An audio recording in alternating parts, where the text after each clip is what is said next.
semaine. Une famille d'accueil réclame 500 000 au CI3S de Lanaudière. Une fraudeuse de Joliette arrêtée pour avoir floué plus de 53 personnes âgées. Et perquisition dans un domicile de Rawdon à la suite d'une découverte d'un engin explosif dans un Walmart. Bonjour, ici Danny Bérubé. Bienvenue à vos actualités régionales.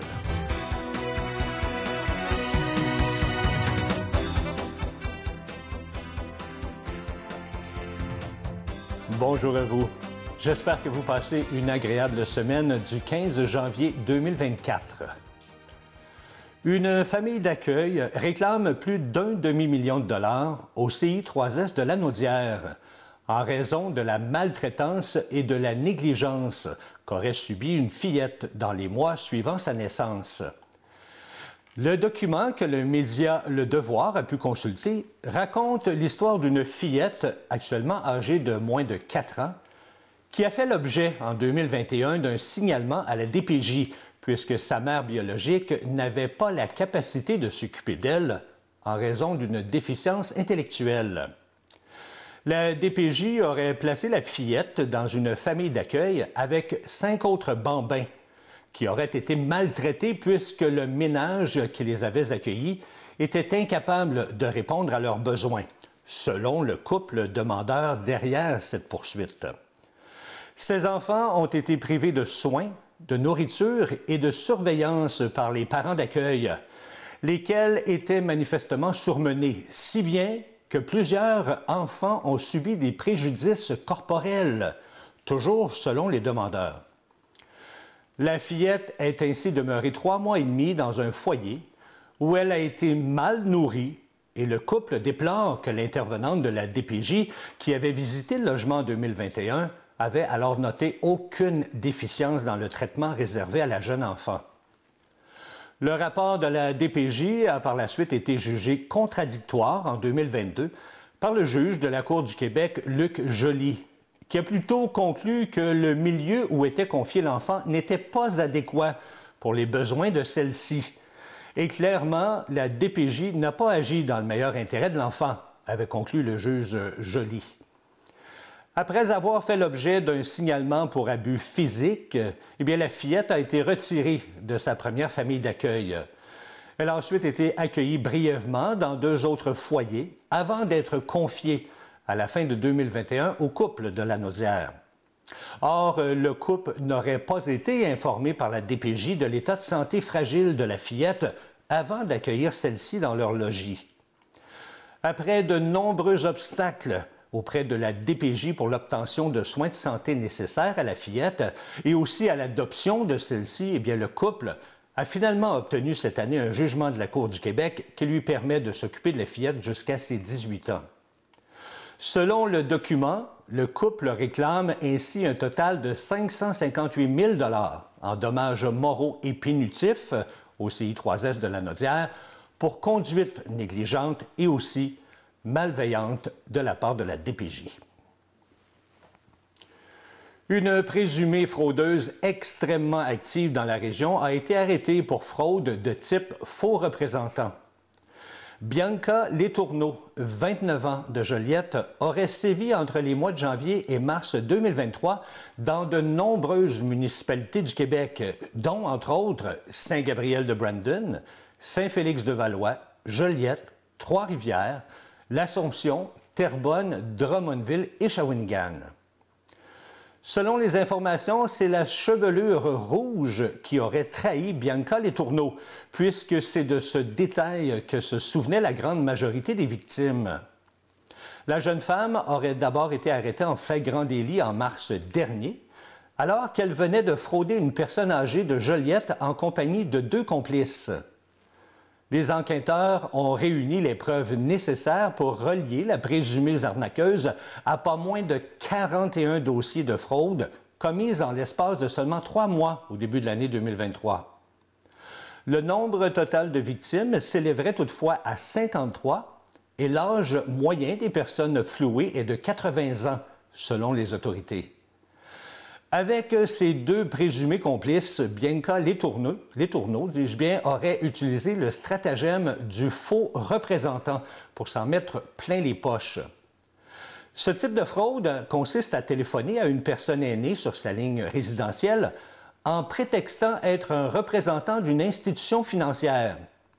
Lors de l'appel, le représentant mentionne avoir repéré une fraude potentielle au compte bancaire de la victime et afin de remédier à cette situation, la victime doit remettre ses cartes bancaires ainsi que le numéro d'identification personnelle, le NIP, de toutes ces cartes au faux représentant. Et une fois les cartes bancaires en main, les fraudeurs ont le loisir de vider les comptes de banque, en plus d'effectuer une série d'achats frauduleux.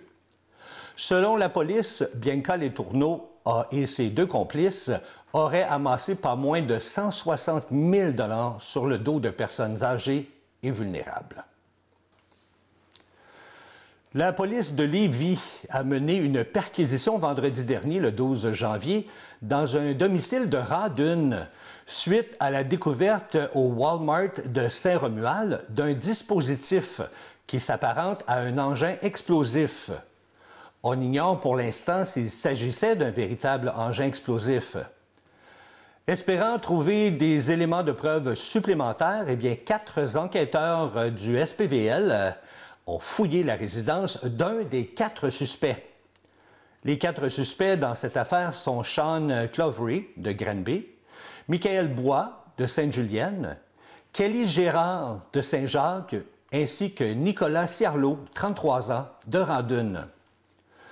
Pour fouiller la résidence, les policiers de Lévis ont été assistés de 2 techniciens en explosifs, d'un maître chien de la Sûreté du Québec, de même que d'un technicien en identité judiciaire et de 2 autres du module technologique.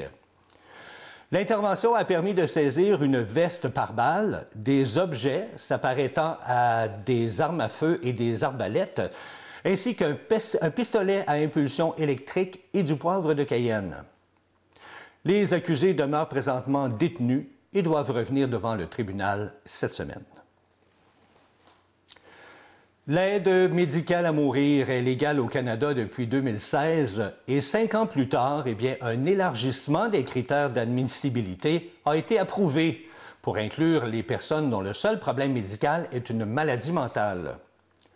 Le sénateur Stan Kutcher, psychiatre de la Nouvelle-Écosse, s'était prononcé en faveur de cet élargissement qui devait entrer en vigueur en mars 2023, avant d'être retardé d'1 an en raison des inquiétudes quant aux conséquences qu'il pourrait y avoir. Ce sénateur, qui a fait pression pour que les personnes atteintes d'un trouble de santé mentale puissent demander une aide médicale à mourir, a déclaré que le gouvernement fédéral doit trancher. Un comité mixte spécial de parlementaires a été chargé l'automne dernier d'évaluer si le système de santé était prêt pour ce changement. Les libéraux doivent maintenant choisir d'aller de l'avant ou non avec l'élargissement des critères. Le ministre de la Justice, Arif Virani, a déclaré le mois dernier à la presse canadienne qu'il examinerait attentivement les recommandations du comité, ouvrant ainsi la porte à un nouveau report du projet d'élargissement des critères. Stan Kutcher, qui fait partie du comité, affirme que les tribunaux ont statué que les demandes d'accès à l'aide médicale à mourir des Canadiens doivent être évaluées au cas par cas et qu'il s'attend à ce que le procureur général du Canada adhère à la charte. En raison des conditions climatiques du mois de décembre jumelées à la douceur de l'hiver, c'est définitif. La MRC de Joliette est contrainte d'annuler la saison de patin sur la rivière l'Assomption. Le rapport d'expertise effectué par la firme Hydro-Météo a conclu que la réalisation d'une patinoire sur la rivière l'Assomption était impossible, notamment en raison des fortes pluies de décembre qui ont provoqué une débâcle partielle sur plusieurs secteurs. De plus, les prévisions météorologiques à court et à moyen terme ne sont pas propices à la création d'un couvert de glace et ne permettent pas non plus d'arroser pour augmenter le couvert de glace sur la partie restante. La MRC de Joliette lance donc un appel à la prudence et demande aux citoyens de ne pas s'aventurer sur la rivière ni sur ses berges, et ce, malgré les apparences qui sont souvent trompeuses. Mercredi dernier, la municipalité de Dautrey a officialisé la nomination d'un nouveau directeur adjoint de son service de sécurité incendie, le SSI. Pompier qui cumule plus de 30 ans de service, M. Martin Rousseau, travaillera en étroite collaboration avec l'équipe en place pour renforcer davantage les capacités opérationnelles et aussi assurer la sécurité des citoyens. M. André Roberge, directeur du SSI, se dit heureux de cette nomination car Martin Rousseau apporte avec lui une vaste expérience et une expertise considérable dans le domaine de la sécurité incendie. Et selon M. Gaétan Gravel, maire de Saint-Gabriel et aussi président du comité de sécurité incendie de la MRC de Dautrey, dit de lui qu'il est un leader exceptionnel. Alors on lui souhaite beaucoup de succès dans ses nouvelles fonctions. La municipalité de Saint-Gabriel-de-Brandon a adopté récemment son budget annuel pour 2024. On y voit cette année une légère hausse de la taxe foncière résidentielle qui est passée de 0,5738 $ en 2023 à 0,5982 $ par 100 $ d'évaluation en 2024. Comme toutes les municipalités, on s'aperçoit que le coût de la vie augmente partout. Eh bien, du côté du compte de taxes, eh bien, c'est une légère hausse qu'auront à faire face les citoyens cette année. Pour une résidence de valeur moyenne de 230 000 $, eh bien, le compte de taxes de 2024 augmentera de 56 $, soit une hausse de 3,45 %. Du côté de Saint-Gabriel, eh bien, on attend toujours la sortie du budget qui devrait se faire d'ici 1 à 2 semaines et je vous tiendrai informé dès que je reçois l'information. Eh bien, en parlant des municipalités, on a visité la ville de Rawdon juste avant les fêtes lors de notre tournée des municipalités. C'est avec un grand plaisir que j'ai pu discuter de projets passés et de projets à venir avec le maire de l'endroit, M. Raymond Rougeau. Voici ce qu'il avait à nous dire. Monsieur Raymond Rougeau, maire de Rawdon, bonjour. Bonjour, Monsieur Bérubé, ça va bien? Très bien, merci. Moi, je suis ici pour savoir qu'est-ce qui se passe à Rawdon. Quelles ont été vos réalisations cette année? Écoute, il se passe toujours plein de choses à Rawdon. On sait qu'on est la plus grande municipalité dans notre MRC et à ce moment-là, on est reconnu comme un pôle de service. Fait que c'est sûr qu'il y a plein de gens qui se ramassent à Rawdon pour toutes nos belles attractions aussi, là, nos chutes Darwin, Parc des Cascades, notre plage municipale, nos festivals aussi. En fait, ce qu'on a fait en 2023, oui. Parce qu'on arrive à 24 bientôt. Là.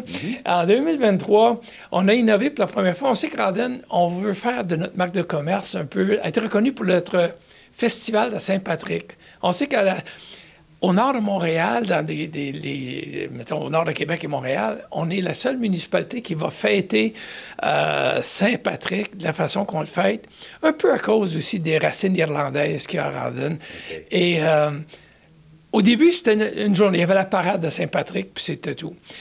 Maintenant, c'est rendu un festival. Ça se déroule sur 3 jours. Fait que dans les commerces, il y a plusieurs événements qui ont lieu, tout avec un clin d'œil à la Saint-Patrick. Il y a quelques événements, puis toutes sortes d'activités. D'ailleurs, j'invite les gens à suivre sur notre site Internet de la municipalité, à rawdon.ca, pour le déroulement de tous les événements. Mais là, on a fait ça sur 3 jours maintenant. C'est la première année qu'on fait ça sur 3 jours? Non, on l'a fait en 2023 pour la première fois. Okay. C'est un festival. Et tout culmine par la fameuse parade qui a lieu sur la rue principale, sur la rue Queen. En 23, on a eu plus de 10 000 personnes qui étaient sur notre rue principale pour le défilé de Saint-Patrick. On avait notre ministre, notre député, Francine Duranceau, Gabriel Sainte-Marie qui était sur place, plusieurs maires de la MRC, des chars allégoriques. C'était vraiment spectaculaire. Ensuite, on a terminé aussi, ça c'est peut-être moins glamour, là, mais c'est quand même important. On a une usine de filtration d'eau. On a terminé notre usine cette année et les bureaux d'ailleurs, les employés viennent d'emménager dans les bureaux de notre usine de filtration Saint-Patrick. C'est quand même un projet qui a coûté 6 millions. Là. Wow.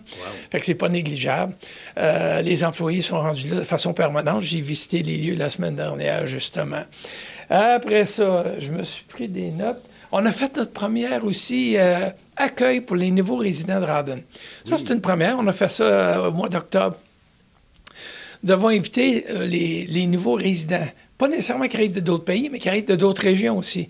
Ça arrive de Montréal, ça arrive de Laval, ça arrive de l'Abitibi, la Gaspésie. Ils viennent s'installer à Rawdon. On les a reçus à notre chalet de la plage municipale. Et puis, dans le but de... On avait des services qui étaient là avec des tables, des dépliants. Leur dire, qu'est-ce qu'on offre ici à Rawdon? Qu'est-ce qui s'offre à eux? On a les cliniques médicaux, on a des pharmacies, les épiceries... On a des bureaux de médecins, on a beaucoup de choses à leur offrir, des services de garde, des camps de jour. C'est important pour les nouvelles familles qui arrivent. Alors, les gens, ils ont très apprécié. La salle était remplie. J'étais agréablement surpris de la tournure si vous voulez, de la sortie que les gens ont fait. Puis, ils ont très apprécié. Ils ont dit, c'est la première fois qu'on allait quelque part, puis qu'il y a un événement pour accueillir les nouveaux résidents. On trouve ça très enrichissant, puis on trouvait que c'était très dynamique de la part de Rawdon. En fait, en 23, bien, on sait qu'il va passer, il n'y a pas eu d'anneau sur le lac. Habituellement, on a notre patinoire sur le lac, mais Dame Météo n'a pas coopéré. D'ailleurs, il y a plusieurs municipalités qui ont annulé leurs choses. Cette année, on prévoit le refaire. On a fait l'inauguration de notre parc de planches à roulettes cette année. Le skate park, comme on dit communément. C'est spectaculaire. Le nombre de jeunes qui s'amusent, qui s'éclatent sur ce parc-là, c'est au coin de la 4e avenue et de la rue Metcalfe, juste à côté du centre Metcalfe. C'est de dernier cri, ce qui est tendance. C'est pas juste des manèges qui ont été placés pour qu'ils s'amusent, puis ça fait du bruit bang-bang. Non, c'est tout coulé dans le béton, puis avec des surfaces spécialisées. C'est digne de compétitions nationaux ici. Alors, c'est une activité qui est très reconnue partout dans toutes les municipalités présentement. Oui, et d'ailleurs, j'ai eu des félicitations quand je siège au Conseil des maires de tous les maires de la MRC. Ils ont dit « Wow, ce que vous avez fait à Rawdon, vous avez de quoi être fiers. » Effectivement, on en est très fiers. Une bonne chose. Ouais. Puis, qu'est-ce qui s'en vient pour la prochaine année, là, en 2024? Est-ce qu'on a déjà des projets prévus? Oui, en fait, il y a toujours beaucoup de projets, mais je vais juste en cibler deux. Okay. Il y a eu une grande demande. On sait que le pickleball est quelque chose qui est en plein essor aux États-Unis, partout, et on s'est fait demander par beaucoup de citoyens d'avoir des terrains de pickleball à Rawdon. Et on a justement, on va faire au printemps 2024 2 terrains de pickleball. Fait que ça, c'est quelque chose qui va être très bien accueilli par beaucoup de gens. Et comme j'ai dit, c'est un sport qui est en pleine effervescence.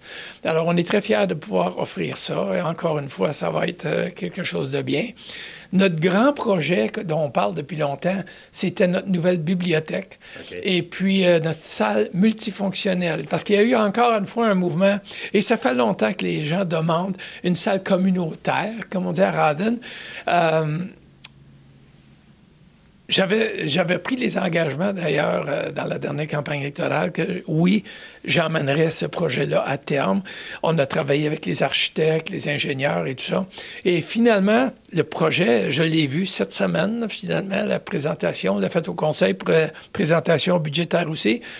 Là, la volonté politique, elle est lancée. L'administration est là-dedans. La roue est déjà partie. C'est un projet qui a des subventions de rattachées à ça. C'est un projet dont on parle de 10 millions. Là. Il y a des subventions rattachées à ça. Qui dit subvention dit exigence, dit délai aussi, approbation de, tu sais. Mm-hmm. Mais on prévoit qu'en 2024, le projet va être avancé.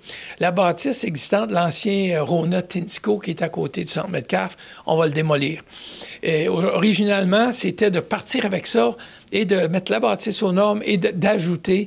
Mais finalement, ça va être plus compliqué et probablement plus onéreux de faire ça que de mettre la bâtisse existante par terre, parce que c'est une ancienne quincaillerie. Pour amener une bâtisse aux normes municipaux, la barre, elle est haute, puis avec les subventions, bien, il faut arriver à ces standards-là. Alors, ça va être plus profitable de jeter ça par terre, on repart en neuf, et puis là, on va faire notre bibliothèque qui va être un milieu de vie, et aussi rattaché à ça, un centre multifonctionnel. Là-dessus, il va y avoir des expositions d'art, il va y avoir des activités. Ça, c'est un projet qui m'emballe beaucoup, qui m'excite beaucoup, parce que ça fait, je vais vous le dire, moi, ça fait 20 ans que je suis en politique. Mm-hmm. Puis ça fait 20 ans, j'entends parler. Quand est-ce qu'on va avoir une nouvelle bibliothèque? Depuis 20 ans. Ça s'en vient. Là, ça s'en vient. Mais c'est ça. Là, on va le faire. Alors, en 2024, l'étape va commencer, la démolition, et probablement le début de la construction. On parle d'une livraison, mettons, probablement en 2025. Super. Ouais.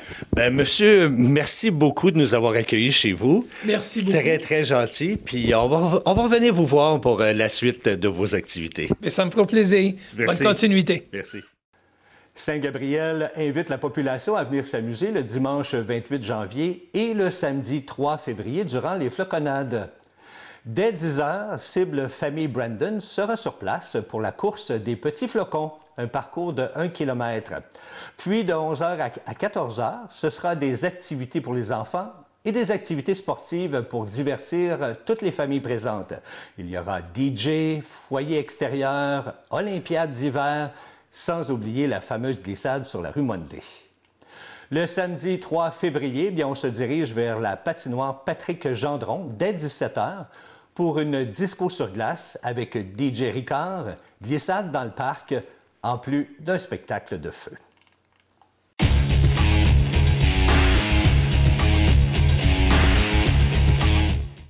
Bonne nouvelle pour les stations de ski de Lanaudière.